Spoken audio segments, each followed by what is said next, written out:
President Biden is hosting a call with U.S. allies today on the standoff with Russia. Meanwhile, Secretary of State Antony Blinken has agreed to meet with Russia's foreign minister late next week, as long as there is no invasion.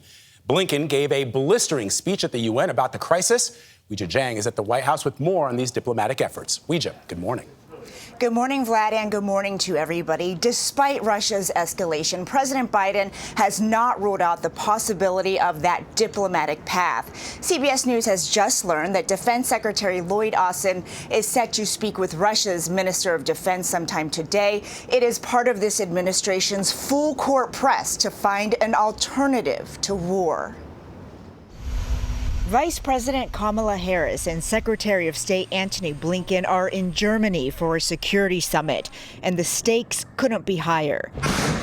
President Biden warned that the threat of a full-scale Russian invasion remains, quote, very high. They have not moved any of their troops out. They've moved more troops in.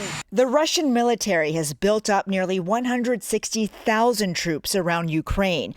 The president pointed to another sign of an imminent invasion, accusing Russia of attempting to justify it by staging a smaller attack. Ukraine and Russian-backed rebels blamed each other for the Thursday bombing of a kindergarten in eastern Ukraine. Blinken told the United Nations Security Council there may be more to come. It could be a fabricated so-called terrorist bombing inside Russia, the invented discovery of a mass grave, a staged drone strike against civilians, or a fake, even a real, attack using chemical weapons. And Russia made another move, expelling the U.S. Embassy's second-in-command from Moscow. Still, the administration has not ruled out a diplomatic de-escalation. Let me be clear. I am here today not to start a war, but to prevent one.